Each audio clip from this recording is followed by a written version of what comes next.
What if behind the thick walls of Buckingham Palace lies a chamber so secret, not even the reigning king knew of its existence? When ancient keys resurfaced and the Queen's private seal was broken, a discovery was made that would leave King Charles frozen in disbelief. A locked drawer, a velvet-wrapped document, and a name: Diana. The silence in that moment was deafening, and nothing would ever be the same again. Before we go deeper into what this really means for the royal family, make sure to subscribe so you don't miss a single update. It began with an unmarked envelope, sealed under layers of dust and silence, buried beneath decades of royal legacy. A chamber long forgotten, hidden behind a false wall in the Queen's private wing, had remained untouched since the early 1990s. The entrance had no modern access, no digital locks, only a vintage brass key with an insignia dating back to Queen Victoria's time. It was Princess Anne, the ever-loyal sentinel of family secrets, who passed the key to palace officials shortly before her final disappearance from public life. She offered no explanation, just a firm instruction: "You'll know when the time is right." Inside the chamber, archivists found boxes marked with Queen Elizabeth II's personal cipher. Not government property, not state material. Personal, private, untouchable. But this time, the code of silence was broken.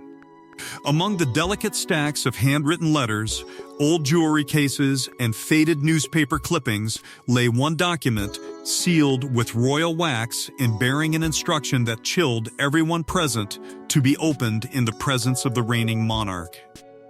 The lettering was unmistakably the Queen's. The implications? Unimaginable. King Charles was summoned under urgent protocol, bypassing his usual layers of advisors and courtiers. He was escorted alone, without Camilla, without aides, into the vault below the West Wing.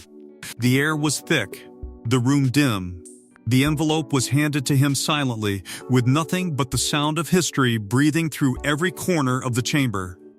He hesitated, then broke the seal. The room fell into stillness as his eyes scanned the top line.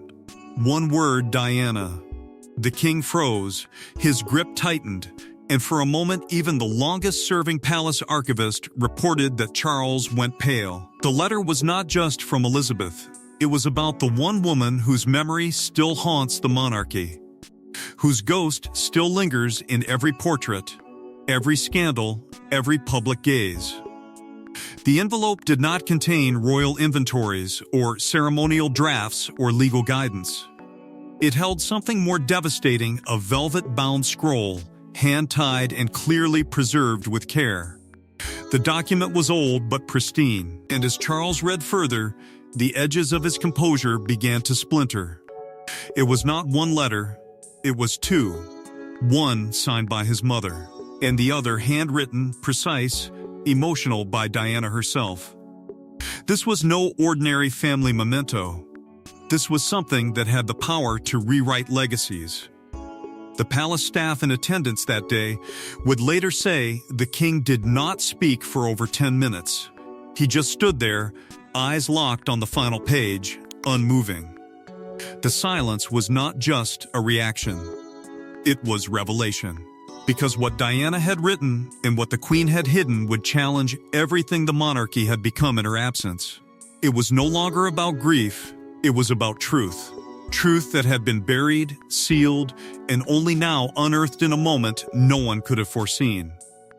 But as the dust settled and the ink on the page came into view, the question that thundered louder than protocol was this: what had Diana written, and why had the Queen kept it hidden for so long? For decades, the world believed Diana's affairs had been legally settled. But what if she had penned a final will no court ever saw? Inside the chamber was not only a letter, but a notarized document written in Diana's own hand, outlining her true final wishes.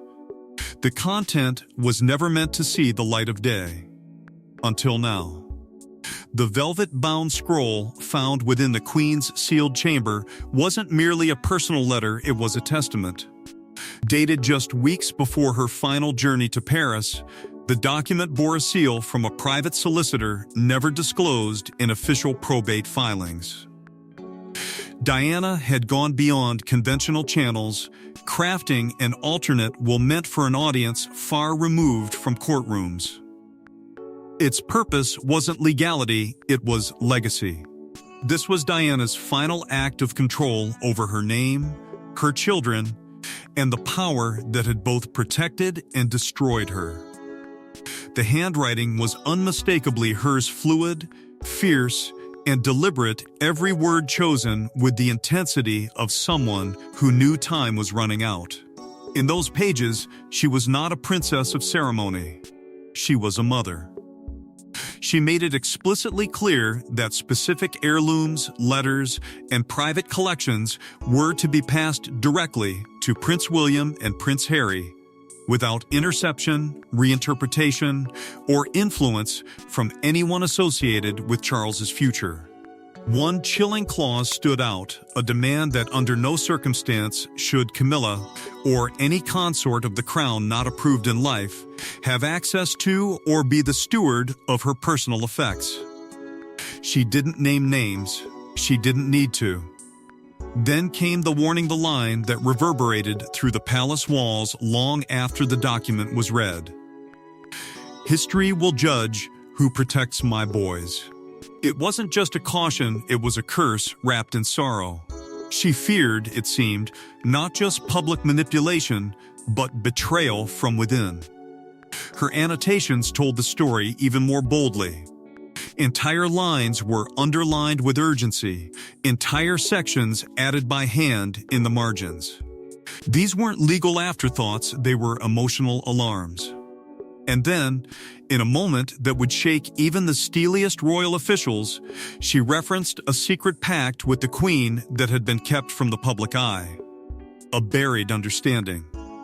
One that now seemed tied directly to this hidden chamber.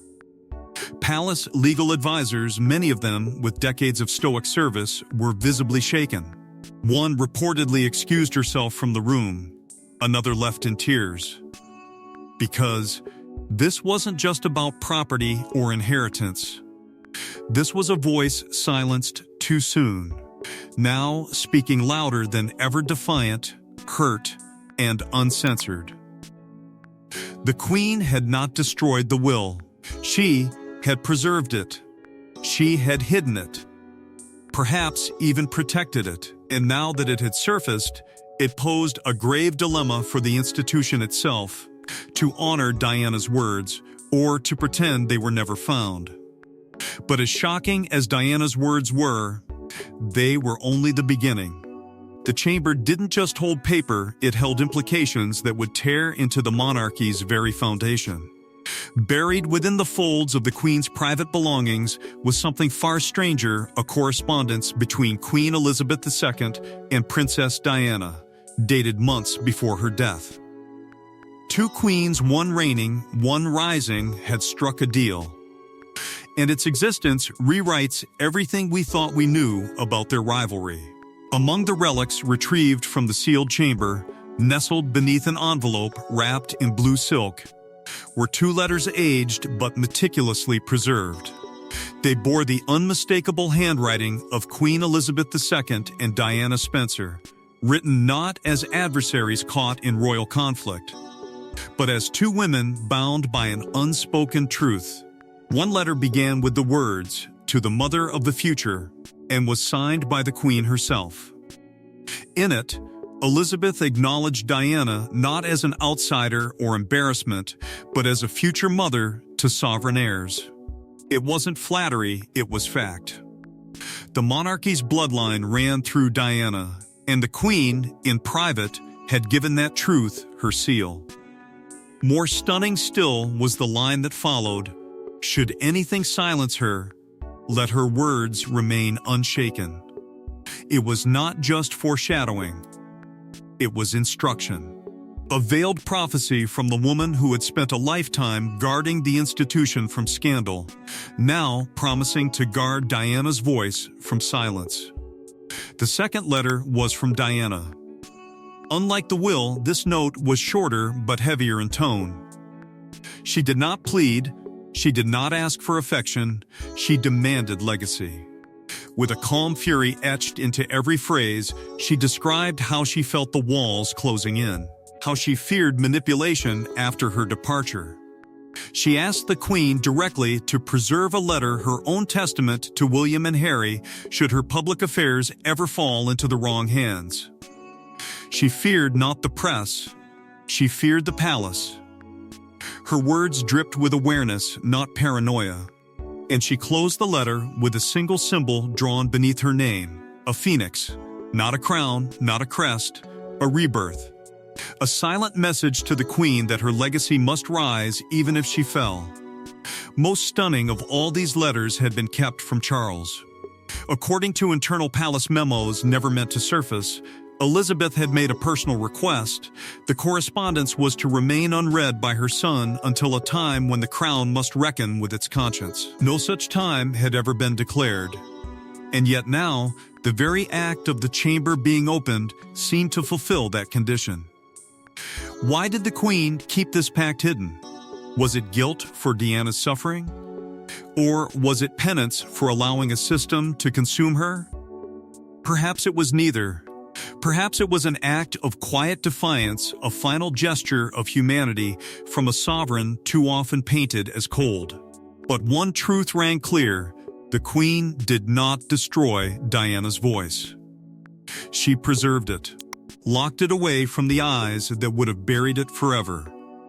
And yet, even more ominous than the will itself was who should have seen it and deliberately did not. When King Charles read the contents of Diana's hidden will, his reaction was not political, it was personal. Witnesses describe him as pale, speechless, shaken. For the first time in decades, he was forced to face the version of Diana the world never saw, strategic, scared, and unforgiving. It was meant to be a routine archival review, albeit under extraordinary circumstances. But as Charles sat alone in the study, sealed off from advisors, aides, and even Camilla, the silence became unbearable. The document before him didn't simply recall a failed marriage or unresolved grief. It was a mirror held up to the truth he had spent years avoiding. The room, according to one insider, remained quiet for over an hour. No movement, no interruptions. The monarch was no longer a king, but a man reading the final, unfiltered words of the woman who once shared both his life and his crown's burden. When he emerged, the atmosphere had shifted. His face had lost its color, his voice trembled, and the first words he reportedly uttered were devastating in their simplicity. How long has this been hidden? There was no shouting, no accusations. Only a quiet storm brewing beneath the surface. What alarmed the palace most wasn't his anger, it was his restraint. Charles demanded to know whether Camilla had ever been made aware of anything hidden in the Queen's personal effects. His tone, those close to the scene suggest, was laced with suspicion. Not because he feared conspiracy, but because he realized he'd been surrounded by people who might have chosen silence over truth. It was the dawning horror of betrayal, not necessarily from others, but perhaps even from himself. As he reread the last lines of Diana's will, Charles reportedly paused at a section that referred obliquely to their final conversations. Conversations he had buried, repressed, reframed for years. But now, in Diana's handwriting, the meaning shifted. The kindness she had shown him during their final phone calls the measured words. The calm tone, it hadn't been closure. It had been farewell. Strategic, final, and intentional. He was not part of her last act, he was its audience. Palace staff said he remained seated long after the reading was done, holding the final page in his hand for nearly 10 minutes without moving. He didn't speak. He didn't blink. He just stared. Something inside him fractured that day, not in rage, but in recognition. Diana hadn't just planned for her death. She had planned for her absence. And she had done so without trusting him. In the days that followed, the king quietly canceled 2 public engagements. No press statement was issued, no explanation given. But behind the scenes, his world was shifting. Trust had been shaken. Loyalty was being reassessed. And his memory, was under siege by a woman who was no longer here to speak, but who had never sounded louder. But as Charles tried to contain the past, the Queen's chamber unleashed something far more volatile: Diana's list of who she trusted and who she didn't. Tucked inside the back cover of Diana's will was a handwritten page marked "Eyes Only" for the crown. On it, a list of names she believed should never be given power over her sons. Some were expected. Others sent shockwaves through the palace halls. The page wasn't legally binding. It wasn't formatted with royal protocol or legal jargon. But its weight, its brutal clarity, was undeniable. Diana had drawn a line in ink where others had only whispered in shadows. This wasn't just a list. It was a map of mistrust. And for those who found their names on it, the implications were far more damning than any official reprimand. At the top were names whispered in royal circles for years: senior courtiers with unwavering loyalty to Camilla. Individuals Diana believed would reshape the palace around the very narratives she had fought to escape. She didn't accuse them of crimes. She didn't need to. Her message was simple: keep them away from my children. But the true blow came lower on the list when one of Charles's most trusted personal advisors appeared among the names. This was no minor figure. This was someone involved in strategic planning, public image, internal communications. Someone who had, for years, played a crucial role in shielding Charles and Camilla from media firestorms. Diana had circled his name twice, and beside it, a chilling note: he sees influence, not innocence. Those 7 words would ripple through royal corridors like an earthquake. She went further. In a passage that left the room breathless, Diana issued a clear, emotional directive. Her personal jewelry collection, the one intertwined with her identity and legacy, was never to be passed to any future wife of Charles. The language was deliberate, not naming Camilla directly, but making her exclusion unmistakable. Diana feared erasure. She feared that one day, symbols of her love, her pain, her triumphs would be paraded on someone else's terms. This clause ensured that wouldn't happen. Even more jarring was her mention of a royal relative she believed would betray the boys for power. The name, redacted in the public summary, was left intact in the original document. Insiders confirm it was a figure-long thought to be neutral, distant from scandal, but clearly not in Diana's eyes. That revelation changed alliances overnight. Behind the palace gates, trust fractured. Old loyalties were questioned.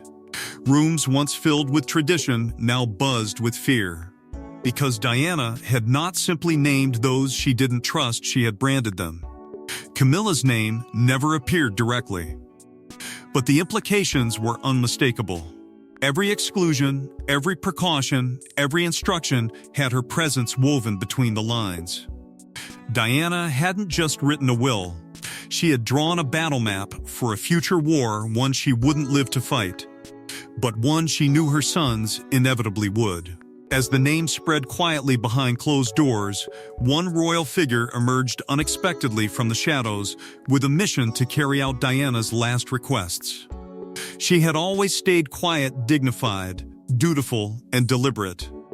But now, Princess Anne has stepped forward as the executor of a pact never revealed. She was the one who unlocked the Queen's chamber. She was the one who swore to protect Diana's final wishes. And she is the one now rewriting royal fate. For years, Princess Anne moved like a shadow within the royal machine, steady, unyielding, and often underestimated. But behind that stoic facade was a woman who knew more than she ever let on. According to private records and trusted insiders, Anne had been made aware of the chamber's existence not recently, but years ago. It was Queen Elizabeth herself who entrusted her only daughter with the key. A promise was made in that quiet exchange, one that would remain dormant until the moment Charles became king. Only then would the door be opened.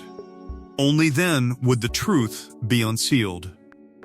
Anne did not ask questions. She simply nodded, took the key, and waited. And now, she had acted.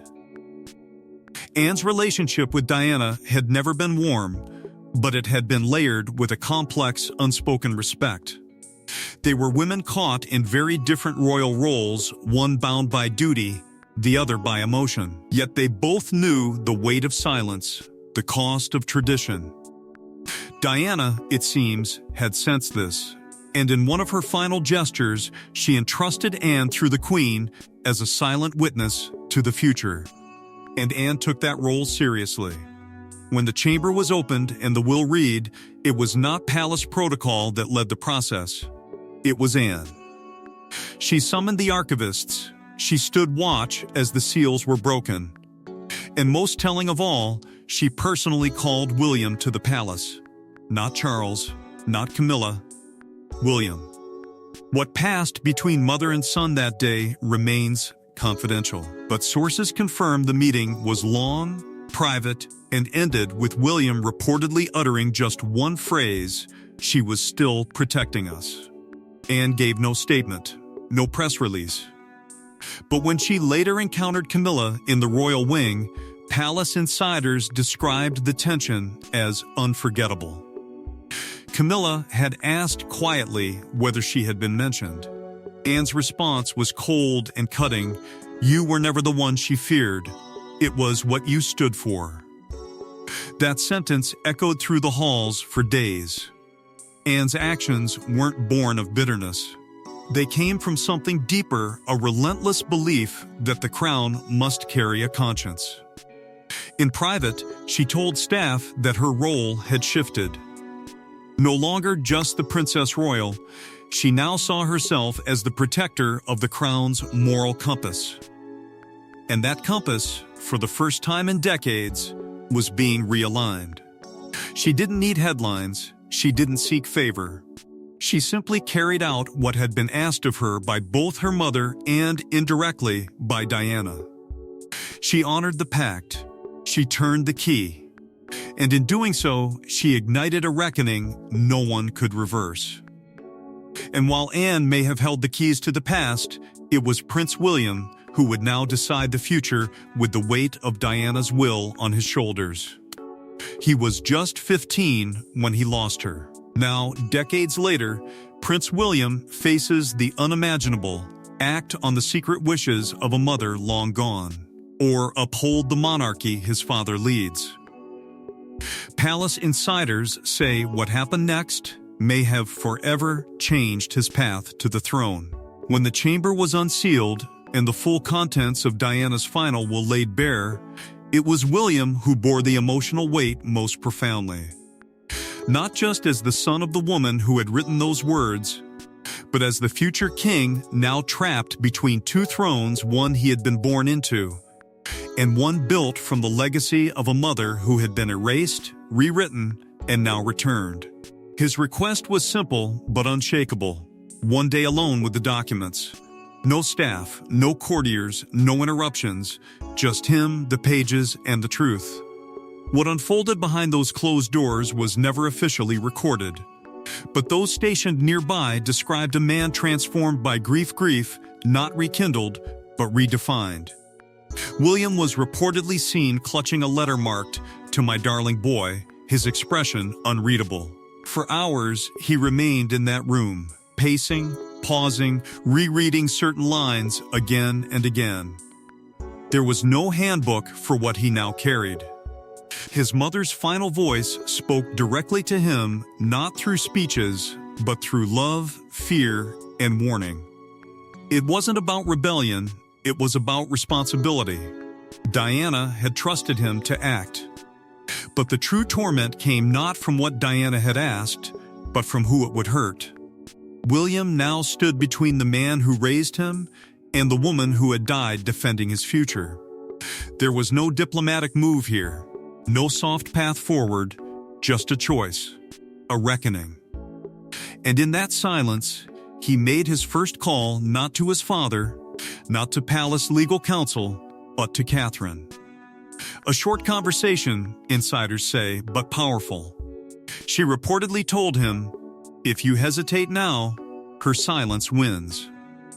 The next morning, William acted. His first move stunned royal advisors. He formally requested a private review of all ceremonial responsibilities currently held by Queen Consort Camilla. No public statement, no accusations, just a surgical, strategic reevaluation, one that triggered quiet panic behind palace walls. It was a shift in power that mirrored Diana's original warnings. A son rewriting the narrative she had fought to protect. Behind closed doors, William met with Princess Anne. No aides were present. But one line, reportedly overheard, captured the moment's gravity. William looked Anne in the eye and said, "I will do what she asked." That vow, quiet but thunderous, set a course no advisor could alter. The path forward was no longer just a royal obligation. It had become a personal mission. William wasn't dismantling the monarchy. He was reclaiming the version his mother had hoped to protect, one not built on tradition alone, but on truth. But William's quiet resolve triggered a royal reckoning, and Camilla was about to face the fallout. No announcements, no headlines, just subtle changes, removals, and empty chairs. Insiders now whisper of a silent purge underway, one that has begun quietly removing Camilla's trusted circle, stripping ceremonial influence and isolating her from the next generation of monarchs. It didn't begin with a royal decree or a front-page scandal. It began with absences, names missing from guest lists, positions suddenly reassigned. Within a single week, 3 of Camilla's most loyal aides figures who had advised her for years were quietly relocated to lesser roles within the royal household. No explanation given, no farewells made. The moves were swift, strategic, and unmistakable. Camilla noticed. Everyone noticed. But no one dared speak it aloud. The queen consort was being slowly, methodically dismantled from within. What followed was even more symbolic. A highly anticipated exhibition celebrating royal women through the decades had included a new portrait of Camilla, approved, framed, and already on location. Days before its unveiling, it was removed. In its place, a reissued image of Diana, glowing and poised, taken only months before her passing. It was a message, and for those paying attention, it was a warning. The past was no longer buried, it was reclaiming its place. Behind the scenes, a funding request for one of Camilla's personal overseas patronage tours was denied without ceremony, without appeal. The reason? Budget constraints. But insiders claim it was more than budget, it was a calculated freeze, a signal that her outreach was no longer a priority. The walls were closing in, not with fury, but with precision. And then came the most public shift of all, Catherine. Increasingly, she began appearing in ceremonial roles once reserved for Camilla. At garden parties, national events, and even during audiences with dignitaries, it was Catherine, not Camilla, who stood beside the king. It wasn't confrontational, it was clinical. One presence fading, another rising. Seamlessly, deliberately. Camilla's private reaction, though never officially confirmed, leaked in hushed tones. "They want to erase me," she reportedly told a close friend. But the truth may be more haunting. It wasn't the current monarchy trying to erase her. It was the ghost of one long gone, yet louder than ever. "It's Diana's long shadow reclaiming the palace," whispered one senior advisor, barely concealing their awe. This wasn't revenge. It was realignment. Diana had drawn the blueprint. William had chosen to follow it. And Anne had unlocked the door. Together, without fanfare, they were turning the wheel of history in a direction Camilla had long feared. Her influence wasn't being shattered. It was being hollowed out piece by piece, gesture by gesture, until it no longer held weight. But as the monarchy reshuffles behind closed doors, one final twist remains: a hidden postscript in Diana's will, addressed to a woman who was once her rival and now her son's greatest ally. Amid the chaos, one letter stood out from all others, marked with a single line: "To the woman who will one day guide my son." Addressed to no one at the time, but meant for Catherine. Diana's final words offer not only a blessing, but a prophecy. The letter was tucked beneath the last page of the will, folded delicately, wrapped in parchment that bore no royal seal, only a hand-drawn heart beside Diana's signature. It had no legal standing, no ceremonial purpose, and yet it carried more weight than any document locked in the vaults of power.